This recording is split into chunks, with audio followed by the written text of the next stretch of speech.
Bismillahirrahmanirrahim. Assalamualaikum warahmatullahi wabarakatuh. Jumpa lagi kita di channel Sumber Dakwah Official lah. Ini masih masalah pemilu.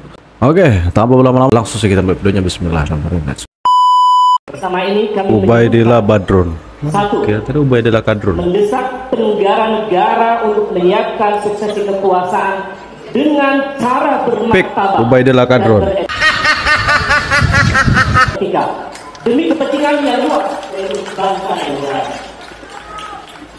Dua, mendesak dilakukannya reformasi hukum khususnya atas produk perundang-undangan terkait politik dan pemilu dan berbagai peraturan perundang-undangan lain yang berimplikasi pada hak hidup orang banyak dengan proses transparan dan akuntabel. Kita minum yang dingin-dingin biar adem.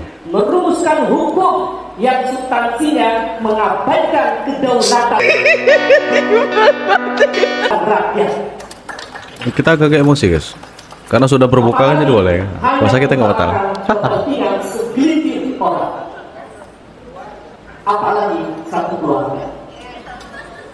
Tiga, mendukung parlemen DPR untuk segera bekerja menjalankan fungsi-fungsinya untuk menyuarakan suara rakyat, melakukan pendidikan secara terbuka terhadap penyalahgunaan kekuasaan yang dilakukan oleh eksekutif presiden agar dapat dipertanggungjawabkan secara konstitusional. Sekali lagi, mendukung parlemen untuk segera bekerja menjalankan Ini orang ini guys belum pernah dilempar pakai rokok mungkin. Emang apa sih nggak boleh? Terhadap penyalahgunaan kekuasaan. Empat, mendesak penghentian intimidasi terhadap warga negara, termasuk terhadap akademisi ketika menggunakan hak berekspresi. Siapa juga yang mengintimidasi?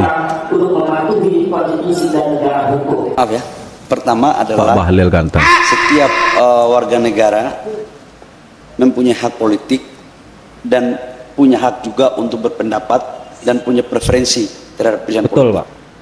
Yang saya pahami kampus itu adalah lembaga independen yang mempunyai tridharma perguruan tinggi. Jangan dirusak Dan lah otak mereka kan. kebebasan itu kita harus sama-sama menghargai. Otak mahasiswa itu jangan dicampur, jangan dirusak. Demokrasi apa yang sedang kita langgar? Apakah ada sebuah pelanggaran demokrasi? Silakan aja, ini kan pemilu. Dan menurut saya sampai dengan hari ini tidak ada sebuah pelanggaran aturan yang betul. terjadi. Ini kan asumsi. Ya, asumsi, opini.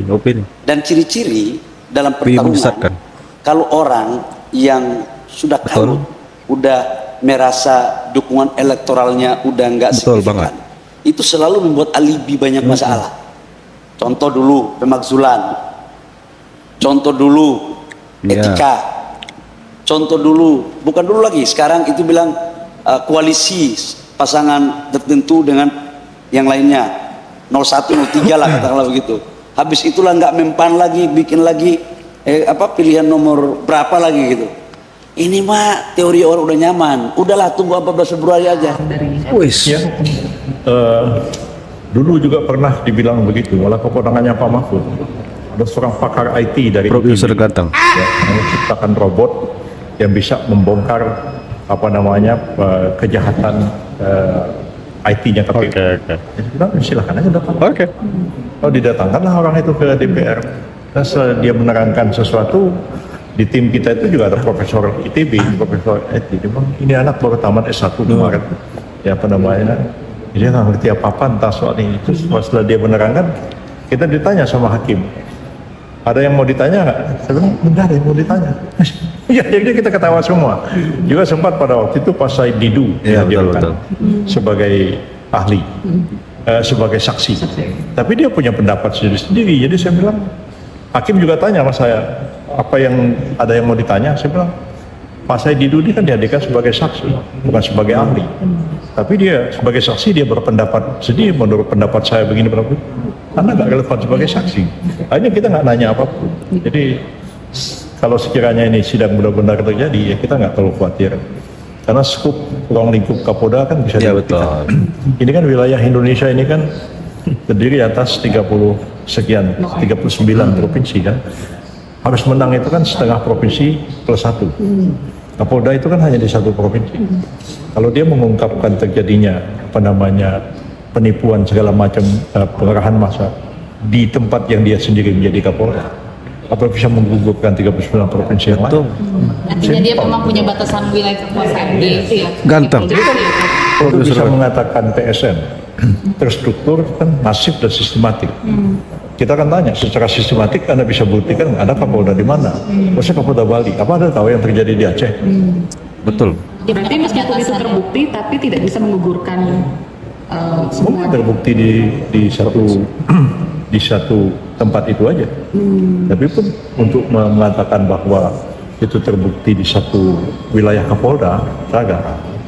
Ya. Saya di rapat terakhir yang dipimpin oleh Pak PLT Ketum. Ini Bung Sandi kalau tidak salah 03. Diminta kepada semua kader menyerahkan posisi dan keputusan akhir P3 itu kepada pimpinan, kepada PLT Ketum yang akan menyampaikan. Dan kita diminta tidak memberikan komentar, nanti takut menjadi deviasi atau mispersepsi. Tapi yang seingat saya yang diharapkan adalah bahwa P3 ini harus lolos dulu untuk 4% dan untuk perbaikan pemilu ke depan, proses demokrasi dan lain sebagainya itu akan ditentukan di tahapan-tahapan selanjutnya. Rapat terakhir yang saya ikuti adalah proses internal dari P3 ini akan melalui beberapa tahapan. Dan mari itu kita hormati. Tugas saya adalah bagaimana nih pengawalan perolehan suara, karena di Bapilu ini nggak boleh miss sedikit sekali karena angka kita ini sangat tipis, melewati ambang batas. Kalau kita tidak betul-betul kawal, kita berpotensi kehilangan suara dan itu sangat fatal nanti akibatnya. Oleh karena itu kita akan fokus untuk mengawal suara, semua kader itu bersemangat sehingga kita nanti akan tetap hadir di Senayan bersama-sama kalian. Tapi untuk mengenai hak angket itu proses politik yang nanti akan dikomentari oleh para pimpinan. Wis, Pak Jokowi. Oh, jadi rakyat biasa. Kembali ke Solo jadi rakyat biasa. Iya, saya nggak se-ekstrim Bang Taslim sih. Tadi mengutip pernyataan Prof. Hashimadi Azra yang mengatakan kalau Jokowi mengatakan A berarti realitanya A aksen. Walaupun ada beberapa di Metro, guys. fakta empiris seperti itu ya. Saya tetap melihat Jokowi ini kan kalau mau diterjemahkan satu kata dalam konteks pemimpinan, ya, menurut saya paling tepat adalah menggunakan kata agile. Dia bisa diartikan tangkas, lentur, atau lincah begitu ya. Jadi menurut saya Pak Jokowi sendiri saking taktisnya, jangan-jangan memang belum memutuskan beliau akan jadi seperti apa. Beliau sangat empiris melihat persepsi publik dan kemudian melihat perkembangan-perkembangan apa yang paling menguntungkan katakanlah buat dirinya dalam konteks karir politiknya. Tapi saya ingin menyoroti tadi pandangan-pandangan dari katakanlah orang-orang yang ada di sekitar Pak Jokowi, entah Mas Muni atau misalnya di Armando. Saya agak melihat logika yang tidak nyambung. Selalu berbicara mengenai kebutuhan besar bangsa ini, istilahnya Indonesia Emas, Indonesia Maju dan apapun itu. Saya melihat kalau memang Indonesia Emas ingin diterjemahkan menjadi sebuah kenyataan, ya kita terjemahkan. Jangan kemudian kita ngomong ngawang-ngawang di hadapan publik. Indonesia Emas itu apa sih? Misalnya satu, middle income trap. Ya udah, terjemahkan bagaimana kita bisa lepas dari middle income trap. Ini talkshow tersepi ya guys. Misalnya uang kita beda dengan ILC dari tidak Metro, nyampe 3.000 triliun dari APBN itu dihabiskan untuk bansos. Yang itu jelas akan membuat masyarakat semakin konsumtif, tidak produktif, lari dari sulit buat lari dari middle income trap. Lalu ketika berbicara misalnya indeks gini yang harusnya mengecil pada angka tertentu, bagaimana kita kemudian menerjemahkan program untuk kemudian melawan sebuah realita bahwa 10 orang terkaya di Indonesia itu menguasai 54% APBN. Masuk ke situ, apa logika dan kaitannya dengan persatuan Indonesia? Apalagi kemudian tiba-tiba logic jam masuk pada istilah ada koalisi permanen yang kemudian bisa menjadi obat seakan-akan buat perpecahan bangsa. Saya nggak melihat ada perpecahan bangsa. Saya bingung makanya dengan kalimat Adi Armando, seakan-akan melihat pilkada yang sudah terjadi selama ini dianggap sebagai keberhasilan pemerintah, termasuk pada saat kemarin COVID itu dianggap perpecahan. Tidak ada. Demokrasi itu bicara kebiksingan. Demokrasi itu adalah pertarungan ide. Kalau apa yang dikemukakan oleh Ade Armando tadi seakan-akan adalah sebuah keniscayaan, jangan-jangan arahnya memang kita ingin kembali seperti masa Orde Baru. Itu yang menurut saya agak mengagetkan. Begitu banyak TPS, tentu kita bukti-bukti yang lain ya, yang kita kumpulkan dan jumlahnya ratusan ya, ribuan ya, bukti-bukti itu. Tapi apakah kita akan sampaikan semuanya itu tentu kami akan butuhkan Pak Ganjar ya. Tapi selain bukti-bukti yang tertulis ya, kami juga punya saksi fakta yang akan kami hadirkan pada persidangan di MK nantinya. Kami juga ajukan sejumlah ahli tampil di MK untuk menjelaskan ya mengenai apa yang disebut dengan TSM dan apa dampaknya terhadap voting behavior, perilaku pemilih. Karena kita memang akan lebih banyak fokus kepada pelanggaran, atau saya lebih cenderung menyebut kejahatan TSM.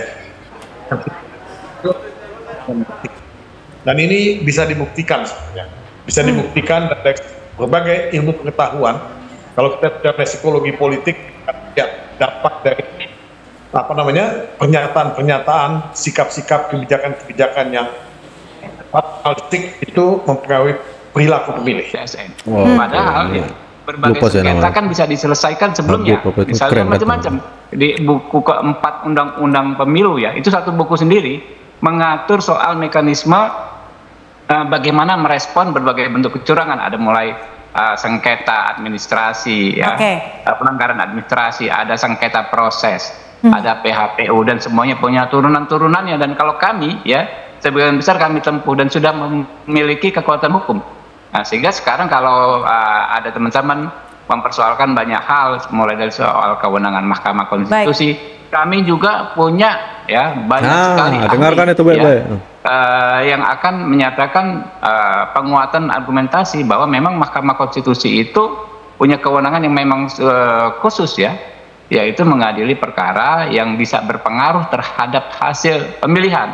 Nah ini sehingga kesepakatan-kesepakatan konstitusional kita menurut kami ya haruslah kita sama-sama hormati. Baik, Bang Todung, ini justru Bang Habib menyebut sebagai korban. Bagaimana Anda melihatnya ini? Apakah juga tim Ganjar Mahfud akan melakukan pembuktian terkait dengan dugaan manipulasi suara? Logika algoritma seperti ini. Tapi itu terjadi karena itu bisa di-setel, dan ini yang harus diungkapkan di sidang Mahkamah Konstitusi. Macam gitar. Nah, yang saya ingin katakan dalam kaitan ini adalah TSM. TSM yang memang tadi dikatakan oleh Saudara Habib diatur dalam Undang-Undang Nomor 7 tahun 2017. Memang itu undang-undang sangat banyak pasal-pasalnya, tapi kan tidak berarti bahwa undang-undang yang pasalnya banyak itu undang-undang yang lengkap dan yang baik ya. Banyak hal-hal yang tidak diatur, ada kekosongan hukum dalam Undang-Undang Nomor 7 tahun 2017. Karena kalau kita baca Undang-Undang Nomor 7 tahun 2017 itu, yang namanya TSM itu hanya money politics ya. Yang lain itu tidak money politics sebetulnya. Nah, kedua, itu jadi domainnya Bawaslu. Nah, kalau kita baca pasal 22E Undang-Undang Dasar 45, itu tidak mungkin yang namanya TSM itu hanya menjadi domain dari Bawaslu. Itu bisa menjadi domain dari Mahkamah Konstitusi. Nah, disinilah kita desain konstitusional dari penyelesaian sengketa pilpres bisa dikembalikan kepada maksud pembuat undang-undang dan fungsi dari Mahkamah Konstitusi itu. Kalau tidak akan mendapatkan kebenaran yang konstitusional pada pemilu ini.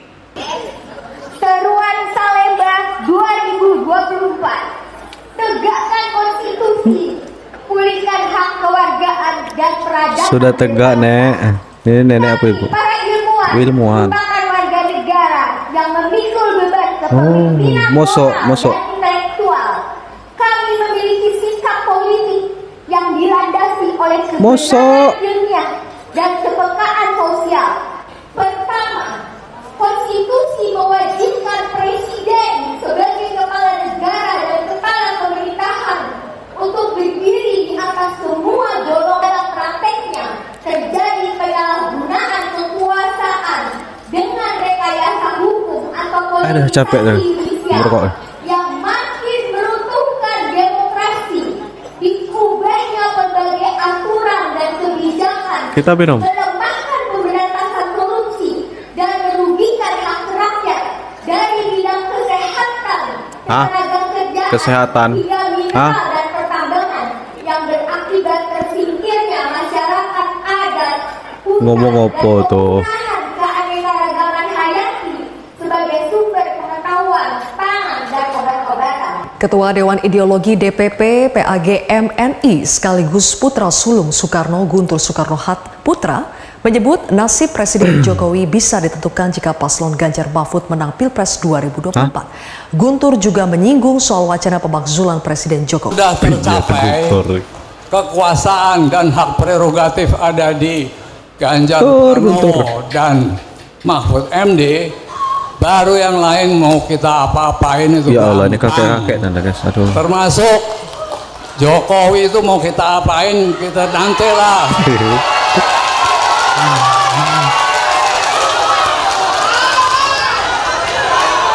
Eyang nih kak. Maka tenang,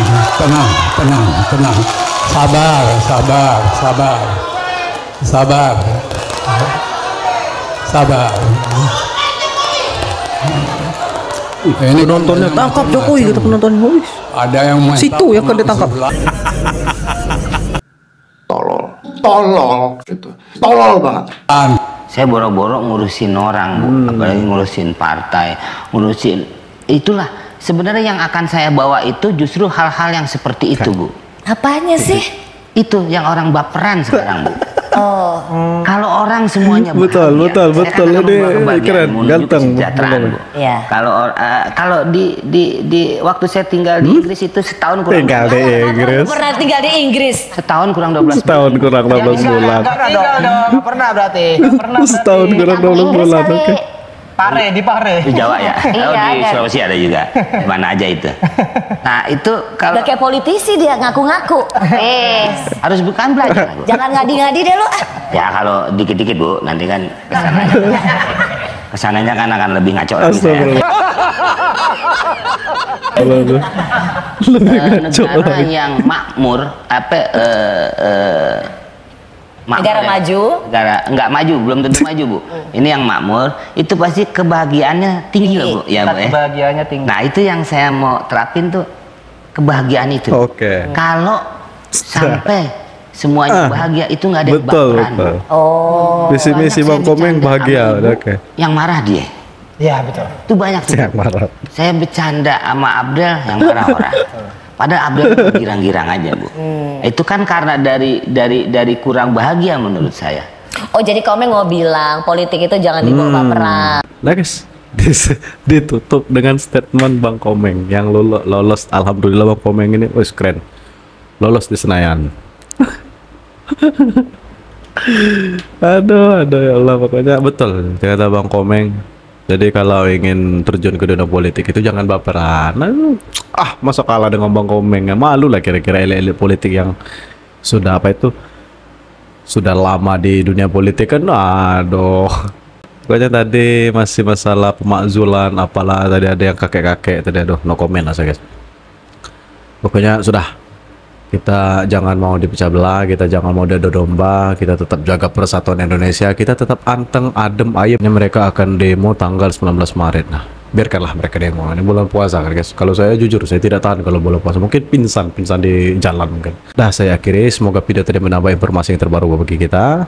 Tetap jaga persatuan Indonesia, jangan mau dipecah belah, jangan mau diadu domba. Wabillahi taufiq wal hidayah. Wassalamualaikum warahmatullahi wabarakatuh.